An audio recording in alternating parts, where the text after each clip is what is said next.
తరిగొండ అనగానే మనకు గుర్తుకు వచ్చే భక్త శిఖామణి తరిగొండ వెంగమాంబ. తరిగొండలో జన్మించి లక్ష్మీ నృసింహుణ్ణి భక్తితో సేవించిన మాతృశ్రీ వెంగమాంబ తిరుమల శ్రీ వెంకటేశ్వర స్వామిని ఆరాధించి ఆ స్వామిపై ఎన్నో కీర్తనలు రచించి తరించిన పరమ భక్తురాలు.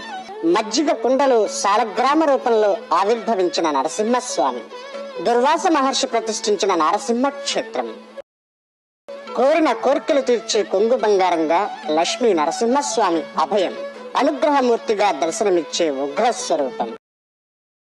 శ్రీవారికి ముత్యాల హారతిని సమర్పించిన భక్త శిఖామణి జన్మస్థలం శ్రీ లక్ష్మీ నరసింహస్వామి వారు తరికొండ అంటే పెరుగు చిలికే కొండలో ఉద్భవించిన పుణ్య ప్రదేశమే చిత్తూరు జిల్లాలోని తరిగొండ.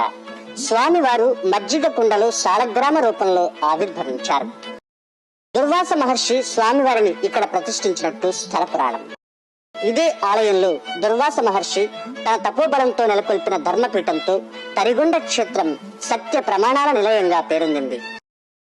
ఎవరైతే ఈ ధర్మపీఠం చెంత అసత్య ప్రమాణాలు చేస్తారో వారి వంశం నిర్వీర్యమవుతుందని భక్తుల నమ్మకం. ఇంతటి పురాణ ప్రాభవాన్ని సంతరించుకున్న ఈ ఆలయానికి వాడుకలో ఒక ఆసక్తికర కథనం ఉంది.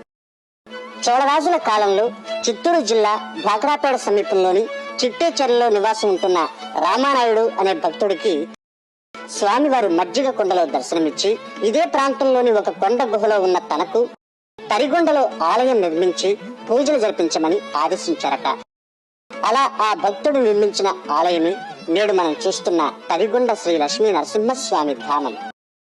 జయ జయ నృసింహ సర్వేశ భయహర వీర ప్రహ్లాద వరద అంటూ ప్రణమిల్లే భక్తులకు అపార కృపా కటాక్షాలను అనుగ్రహించే తరిగొండ శ్రీ లక్ష్మీ నరసింహస్వామి వారి ఆలయంలో స్వామివారికి వివిధ వాహన సేవలు నిర్వహించనున్నారు.